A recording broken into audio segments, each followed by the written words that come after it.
అండి అందరికి ఎలా ఉన్నారు? అందరూ బాగున్నారా? ఈ రోజు మా చిన్న అల్లూరి సీతారామరాజు చూసారా ఎంత ముద్దుగా ఉన్నాడో. అందరికి హ్యాపీ ఇండిపెండెన్స్ డే. ఈ రోజు మన చిన్న వంటకం ఏంటంటే బ్రెడ్ ఆమ్లెట్ కూడా బ్రెడ్ ఆమ్లెట్ అనమాట. అది కూడా పాలతో చేశాను. చాలా సూపర్ టేస్టీగా కుదిరింది. ఇది చిన్నపిల్లలు ఈవినింగ్ వస్తారు కదా స్కూల్కి వెళ్ళి, వాళ్ళకి ఈవినింగ్ స్నాక్ ఐటమ్ అనమాట. 3 ఎగ్స్ తీసుకున్నాను. దాంట్లో కొంచెం సాల్ట్, కొంచెం కారపొడి వేసుకొని బాగా కలుపుకొని తర్వాత కొంచెం పాలు వేసుకోవాలి. పిల్లలు యూజువల్గా పాలు తాగరు కదా, సో మా ఇంట్లో పిల్లలు కూడా సేమ్ పాలు తాగరు అనమాట. అందుకని ఈవినింగ్ ఇది రెసిపీ అయితే వాళ్ళు హ్యాపీగా తిని ట్యూషన్కి వెళ్ళిపోతారు కదా. సో ఇది ఒక్కసారి మీరు ట్రై చేయండి. చాలా టేస్టీగా, మైల్డ్గా చాలా బాగుంటుంది.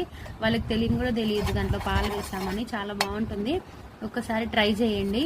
దీన్ని మనం అంత మిక్చర్ అంతా బాగా కలుపుకున్నాక కొంచెం నెయ్యి కానీ బటర్ కానీ వేసుకొని బాగా కాల్చుకోండి. నేనైతే నెయ్యి వేసుకున్నాను. మీకు బటర్ కావాలంటే బటర్ కూడా వేసుకోండి.